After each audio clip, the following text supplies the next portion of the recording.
அன்பு உறவுகளுக்கு இனிய வணக்கங்கள். இன்றைய பதிவுல தனுசு ராசி அன்பர்களுக்கான குரு பெயர்ச்சி பலன்களை தான் பார்க்க போறோம். குரு பகவான் வரும் 2025 மே மாதம் 14ஆம் தேதி புதன்கிழமை அன்னைக்கு ரிஷபத்திலிருந்து மிதுனத்துக்கு, அதாவது மிருகசுரிஷம் 3ஆம் பாதத்துக்கு பயிற்சியாக போறார். கிட்டத்தட்ட ஓராண்டு காலகட்டத்துக்கு இந்த மிதுன ராசியில குரு பகவான் சஞ்சாரம் செய்ய போறார். இந்த ஓராண்டுல 118 நாட்களுக்கு வக்ரகதியில சஞ்சாரம் செய்வார். இந்த ஓராண்டு உங்க ராசிக்கு குரு பகவான் என்ன மாதிரியான பலன்களை கொடுக்க போறார், உங்க வாழ்க்கையில என்னென்ன மாதிரியான மாற்றங்கள் நிகழ போதுங்கிறத இந்த பதிவுல தெளிவாகவும் விரிவாகவும் பார்க்க போறோம். நிறைய பயனுள்ள தகவல்கள் இந்த வீடியோல உங்க ராசிக்கு கொடுத்திருக்கோம். கொஞ்சம் கூட வீடியோவை ஸ்கிப் பண்ணாம முடிஞ்ச வரைக்கும் முழுமையா பார்க்க முயற்சி செய்யுங்க. வீடியோல கொடுக்கப்பட்டிருக்க பலன்கள் ஆண் பெண் இருப்பாளருக்கும் பொருந்தக்கூடிய பலன்கள். தனுசு ராசியை பொறுத்த வரைக்கும் மூலம் 1, 2, 3, 4ஆம் பாதங்கள், பூராடம் 1, 2, 3, 4ஆம் பாதங்கள், உத்திராடம் 1ஆம் பாதத்தை உள்ளடக்கியது தனுசு ராசி.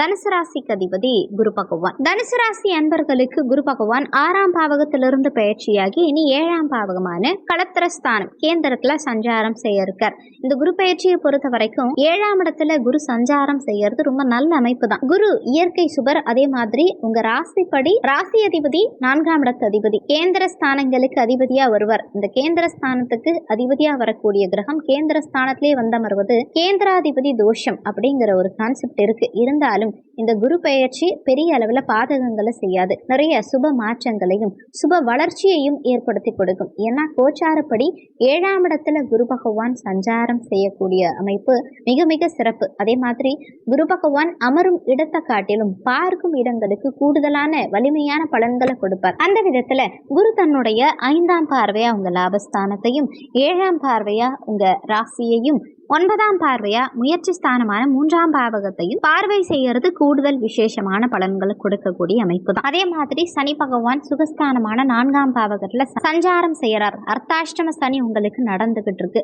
சனி பகவானுடைய பார்வையும் கொஞ்சம் பாதகமான பலன்களை கொடுக்குது. சனி பகவானுடைய 10ஆம் பார்வை உங்க ஜென்ம ராசிக்கு கிடைக்குது. அதே நேரத்துல குரு பகவானும் 7ஆம் பார்வையை உங்க ஜென்ம ராசியை பார்க்கிறார். அந்த இரட்டை தன்மைங்கிறது ஜென்மஸ்தானத்துக்கு கிடைக்கும். அதாவது சனி பார்வையும் கிடைக்குது, குரு பார்வையும் கிடைக்குது. இப்ப இந்த குரு பயிற்சியில எதெல்லாம் பாசிட்டிவா இருக்கு, எதெல்லாம் நெகட்டிவா இருக்குங்கிறத பார்க்கலாம். முதல்ல ஜென்மஸ்தானத்தை குரு பகவான் பார்க்கறது பல வகையில நற்பலன்களை கொடுக்கும். எதன் வகையிலன்னு பார்க்கும்போது ஃபர்ஸ்ட் சனி பகவான் ஜென்மஸ்தானத்தை பார்த்து நமக்கு நிறைய குழப்பங்களையும் பதற்றங்களையும் கவலைகளையும் கொடுத்துருவார். மே மாதத்திலிருந்து உங்களுக்கு ஏற்கனவே ஏற்பட்ட குழப்பங்களுக்கு ஒரு தெளிவு கிடைக்கும். குரு பகவானுடைய சமசப்தம பார்வையினால நமக்கு இருக்கும் குழப்பங்கள் விலகும். உங்க ராசிநாதன் உங்க ராசியையே பார்க்கறது சிந்தனை தெளிவை கொடுக்கும். கரெக்டா ஒரு விஷயத்துல பிளான் பண்ணி சரியான பாதையை சூஸ் பண்ணி சரியா பயணிப்பீங்க. அது வரைக்கும் நம்ம எடுக்கிற முடிவு, இறங்குற விஷயம், இதை செய்வோமா அதை செய்வோமா அப்படிங்கிற மாதிரியான ஒரு இரட்டை மனநிலையிலேயே டிராவல் பண்ணிட்டு இருப்போம். ஆனா மே 14ஆம் தேதிக்கு பிறகு இந்த இரட்டை மனநிலை ஒற்றை மனநிலையா மாறும். அந்த சிந்தனை தெளிவை குரு பகவான் நமக்கு கொடுப்பார்.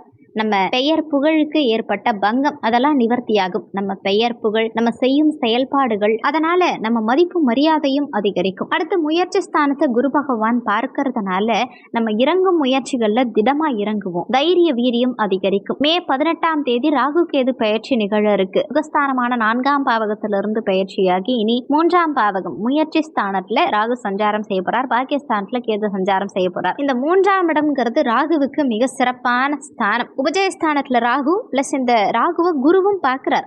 அப்ப நம்ம எடுக்கும் முயற்சிகள் அனைத்திலும் நிச்சயமா வெற்றி கிடைக்கும். அர்த்தாஷ்டம சனி காலகட்டமா இருக்கிறதுனால நம்ம எடுக்கும் முயற்சிகள்ல சின்ன சின்ன தடங்கல்கள் ஏற்படலாம். ஆனா அந்த விஷயங்களை கொஞ்சம் காலம் தாழ்த்தி செஞ்சாலுமே, கொஞ்சம் டிலே பண்ணாலுமே சக்சஸ் நிச்சயமா இருக்கும். மற்றபடி நீங்க ஒரு முடிவெடுக்கிறதுக்கு டிலே பண்ணாம டக்குன்னு ஒரு முடிவெடுத்து அந்த பாதையில நம்ம கரெக்டா பயணம் செஞ்சோம்னா நிச்சயமா இந்த காலகட்டம் வெற்றியை தரக்கூடிய காலகட்டமா இருக்கும். நம்ம இறங்கும் முயற்சிகள்ல வெற்றி கொடுக்கும். அது தொழில், உத்தியோகம், கல்வி சம்பந்தமான விஷயங்களா இருக்கட்டும். நீங்க எந்த விஷயங்களை முயற்சி பண்றீங்களோ அந்த முயற்சியில சக்சஸ் நிச்சயம் இருக்கு. அதே மாதிரி இளைய சகோதர ஸ்தானம் இந்த 3ஆம் பாவகத்தை குரு பார்க்கறதுனால இளைய சகோதர வகையில நல்ல மாற்றம் ஏற்படும். இளைய சகோதர வகையில ஏதாவது வருத்தங்கள் கவலைகள் ஏற்பட்டிருந்தா அதெல்லாம் நிவர்த்தியாகும். இளைய சகோதரத்துவத்தினால ஆதாயம் இருக்கு. அவங்களுடைய முழுமையான ஒத்துழைப்பு இந்த காலகட்டத்தில் உங்களுக்கு கிடைக்கும். அடுத்து கம்யூனிகேஷன் ஸ்கில், அது ரொம்ப எக்ஸ்ட்ராடினரியா இம்ப்ரூவ் ஆகும். பெரிய மனிதர்களுடைய பழக்க வழக்கங்கள் இந்த காலகட்டத்தில் சிறப்பான முறையில் கிடைக்கும். அதை நம்ம கரெக்டாக யூட்டிலைஸ் பண்ண முயற்சி பண்ணணும். புதிய நண்பர்களுடைய பழக்க வழக்கங்கள் இந்த காலகட்டத்தில் நிச்சயமா ஏற்படும். உயர்ந்த மனிதர்களுடைய பழக்க வழக்கங்கள் ஏற்படும். அதன் மூலமா பெரிய அளவுல நல்ல பலன்கள் கிடைக்க ஆரம்பிக்கும். ராகு 3ஆம் இடத்துக்கு வந்துட்டாலே எந்த ஒரு விஷயத்திலையும் தைரியத்தோட இறங்குறது, எதுவா இருந்தாலும் பாத்துக்கலாங்கிற மனநிலை பிறக்கிறது, இதுக்கெல்லாம் ரொம்ப சிறப்பா இருக்கும். அடுத்து குரு கலத்திர ஸ்தானத்துல சஞ்சாரம் செய்யறார். 7ஆம் இடத்துல குருவுடைய சஞ்சாரம் வந்துட்டாலே திருமண முயற்சிகள்ல நல்ல செய்தி கிடைக்க ஆரம்பிச்சிடும். திருமணம் ஆகாதவர்களுக்கு திருமணம் சார்ந்த வகையில நிச்சயமா சுபவிரய செலவுகள் இந்த காலகட்டத்துல காத்துட்டு இருக்கு. திருமணம் சார்ந்த சிந்தனை அதிகரிக்கும். திருமணம் ஆகாதவர்களுக்கெல்லாம் திருமணம் பண்ணணுங்கிற சிந்தனை அதிகரிக்கும். ஏன்னா சுயஸ்தானாதிபதி அவரே 7ஆம் இடத்துல இருக்காரு. அதனால திருமணம் சார்ந்த சிந்தனை, நிறைய திருமண நிகழ்ச்சிகள்ல திருமண விசேஷங்கள்ல கலந்துக்கிறதுக்கான வாய்ப்பு உங்களுக்கோ அல்லது உங்க குடும்பத்துல யாருக்கோ, குறிப்பா மூத்த சகோதரத்துவம், இளைய சகோதரத்துவம், இவங்க சார்ந்த வகையில திருமண சுப நிகழ்வுகள் இதெல்லாம் சிறப்பான முறையில நடக்கும். 7ஆம் இடத்துக்கு குரு வரதுனால வாழ்க்கை துணை சார்ந்த வகையில இருந்த வருத்தம், கவலை இதெல்லாம் டோட்டலா குறைய ஆரம்பிக்கும். வாழ்க்கை துணையால மகிழ்ச்சி, வாழ்க்கை துணையால ஒரு ஆதாயம், வாழ்க்கை துணை நமக்கு இப்போ முழுமையான ஒத்துழைப்பு கொடுக்கிறது, இதெல்லாம் சிறப்பா இருக்கும். அவங்க உங்களுக்கு ஆறுதலா இருப்பாங்க. அடுத்து கூட்டு தொழில் சார்ந்த சிந்தனை, கூட்டு தொழில் சார்ந்த வாய்ப்புகள் புதுசா கிடைக்கிறது. கூட்டு தொழிலால ஆதாயம், நல்ல வளர்ச்சி நிச்சயம் ஏற்படும். இருந்தாலும் உங்களுக்கு அர்த்தாஷ்டம சனி நடக்கிறதுனால எதிலும் அகலக்கால் வைக்க கூடாது. யாரையும் முழுமையா நம்பி எந்த விஷயத்திலையும் இறங்கக்கூடாது. இப்ப கூட்டு தொழில் செய்யறதுக்கு ஏதாவது வாய்ப்புகள் கிடைக்குதுன்னா அந்த தொழில் சம்பந்தமான பர்டிகுலர் நாலேஜ் இல்லாம அந்த விஷயங்கள்ல இறங்கக்கூடாது. உங்களுக்கு ஆல்ரெடி எக்ஸ்பீரியன்ஸ் இருக்குங்கிற பட்சத்துல அந்த விஷயத்த தாராளமா நீங்க செய்யலாம். மற்றபடி யாரையும் முழுமையா நம்பி, தொழில் கூட்டாளிகளை முழுமையா நம்பி எந்த ஒரு விஷயத்திலையும் கண்மூடித்தனமா இறங்க வேண்டாம். அதுல கொஞ்சம் கவனமா இருக்கணும். மற்றபடி கூட்டு தொழில் சிறப்படைய ஆரம்பிக்கும். ஏற்கனவே நீங்க கூட்டு தொழில் பண்ணிட்டு இருக்கீங்கன்னா அதுல நல்ல வளர்ச்சிகரமான சூழல் உண்டாகும். கூட்டு தொழிலால நல்ல லாபமும் இந்த காலகட்டத்துல ஏற்படும். அடுத்து குழந்தை பாக்கியம் இல்லாதவர்களுக்கு குழந்தை பாக்கியம் சார்ந்த வகையில நல்ல செய்திகள் கிடைக்கும். குழந்தை பாக்கியம் சார்ந்த வகையில ஏற்கனவே இருந்த விரய செலவுகள் எல்லாம் குறைய ஆரம்பிக்கும். குழந்தைகள் வகையில இருந்த கவலைகள், வருத்தங்கள் அதெல்லாம் குறைய ஆரம்பிக்கும். பிள்ளைகளால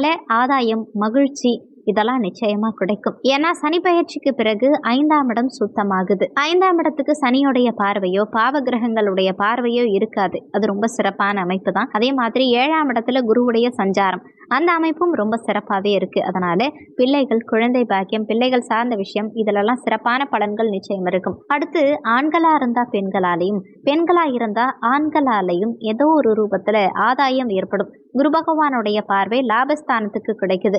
லாபஸ்தானத்துக்கு குரு பார்வை பதியும் காரணத்தினால பொருளாதார அபிவிருத்தி இந்த காலகட்டத்தில் நிச்சயம் இருக்கும். நீங்க ஒரு தொழில் பண்ணிட்டு இருக்கீங்க அப்படின்னா அந்த தொழில ஏதாவது ஒரு தொய்வு நிலை கடந்த காலகட்டங்கள்ல நிச்சயமா இருந்திருக்கும். ஆனா இப்போ கடந்த காலகட்டங்கள்ல நீங்க போட்ட முதலீட்டை டபுள் மடங்கா எடுத்துடலாம். நல்ல லாபத்தை சம்பாதிக்க முடியும். தொய்வு நிலையில இருந்த தொழிலெல்லாம் இப்போ எழுச்சி பெற ஆரம்பிக்கும். பொருளாதார அபிவிருத்தி சிறப்பா இருக்கும். நீங்க ஒரு உத்தியோகத்துல இருக்கீங்க அப்படின்னா அந்த உத்தியோகத்துல சம்பள உயர்வு, பதவி உயர்வு அதெல்லாம் சிறப்பான முறையில கிடைக்கும். அதே சமயத்துல உத்தியோகம் இல்லாதவர்களுக்கு இந்த காலகட்டத்துல நிச்சயமா உத்தியோக வாய்ப்பு கிடைச்சிரும். ஏன்னா சனியுடைய பார்வை ஜீவனஸ்தானத்துக்கு கிடைக்குது. லாபஸ்தானத்தை குரு பார்க்கிறார். இந்த காம்பினேஷன் எல்லாம் ஆக்டிவேட் ஆகிறதுனால உத்தியோகம் இல்லாதவர்களுக்கு ஏதோ ஒரு ரூபத்துல நல்ல உத்தியோக வாய்ப்புகள் நிச்சயம் கிடைச்சிரும். சனியுடைய பார்வை ஜீவனஸ்தானத்துக்கு கிடைக்கிறதுனால நம்ம பார்க்கும் உத்தியோகத்துல ஒரு சில திருப்தியற்ற மனநிலையை கொடுக்கலாம். ஏதோ ஒரு கட்டாயத்தின் பேரில் நம்ம உத்தியோகம் பார்த்தே ஆகணும் அப்படிங்கிற ஒரு சுச்சுவேஷன்ஸ் கிரியேட் ஆகலாம். இருந்தாலுமே நம்ம செய்யற அந்த உத்தியோகம், தொழில் அது ஏதோ ஒரு ரூபத்துல நமக்கு நல்ல ஆதாயத்தை பெற்றுக் கொடுக்கும். அடுத்து கடன் பிரச்சனையில இருக்கீங்க அப்படின்னா அந்த கடனை கட்டி முடிக்கிறதுக்கு சிறப்பான வாய்ப்புகள் கிடைக்கும். கடன் தொல்லைகள் குறைய ஆரம்பிக்கும். அதுவும் இந்த காலகட்டத்தில் ஃபேவரான மாற்றம் தான். மூத்த சகோதரத்துவம் சார்ந்த வகையில சுப விரய செலவுகள் உண்டாகும். மூத்த சகோதரத்துவத்தினுடைய உறவு நிலையில நல்ல மாற்றங்கள் உண்டாகும். சகோதர வகையில நல்ல ஆதாயம் கிடைக்கும். அடுத்து 4ஆம் அதிபதி கேந்திரஸ்தானத்துல இருக்கிறதுனால தாயால ஆதாயம் இருக்கும். தாயோடைய முழு ஒத்துழைப்பு நமக்கு கிடைக்கும். தாயோட ஏற்பட்ட மன வருத்தம், கவலை, இல்ல உங்களால தாயாருக்கோ தாயால உங்களுக்கோ ஏற்பட்ட மன வருத்தங்கள் அதெல்லாம் டோட்டலா குறைய ஆரம்பிக்கும்.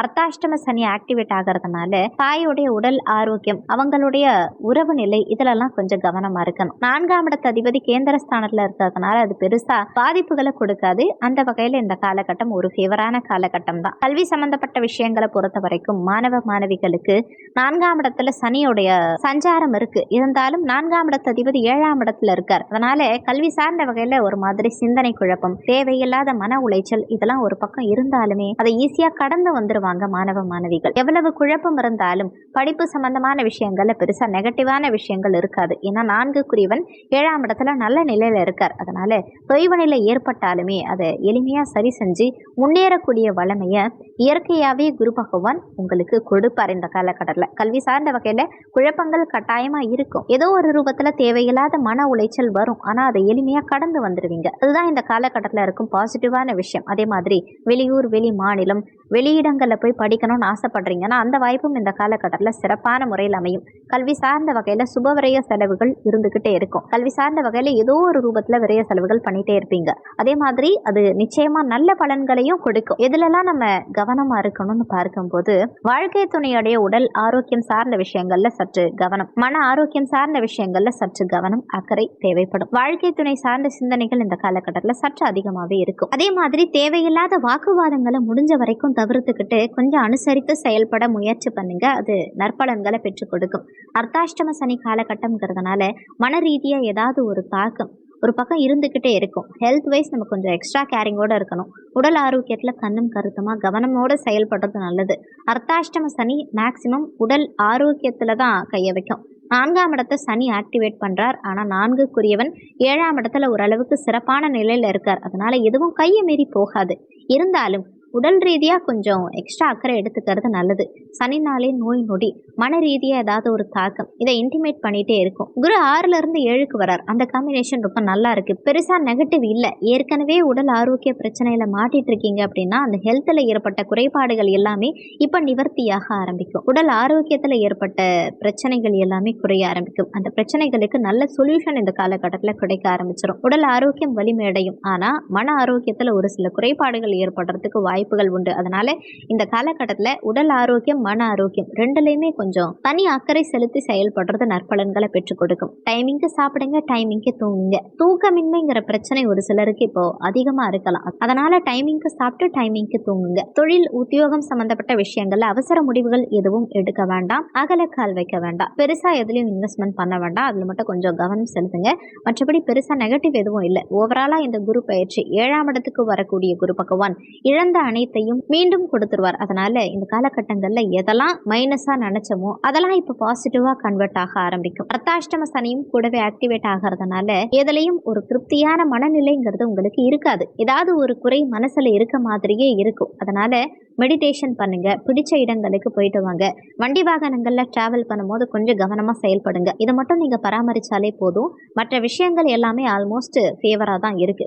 பெருசா நெகட்டிவா இல்லை. வீடியோல சொல்லியிருந்த இந்த பலன்கள் கோச்சார பலன்கள் இது வெறும் 20% தான் யாருக்கா இருந்தாலும் ஒர்க் பண்ணும். இது 80% உங்க சுயஜாதகப்படி தான் வாழ்க்கையில எல்லாமே நடக்கும். இந்த வீடியோல உங்களுக்கு ஏதாவது சந்தேகம் இருந்தா கீழே இருக்க கமெண்ட் செக்ஷன்ல சொல்லுங்க. நன்றி. மற்றும் ஒரு நல்ல பதிவோடு மீண்டும் உங்களை சந்திக்கிறோம்.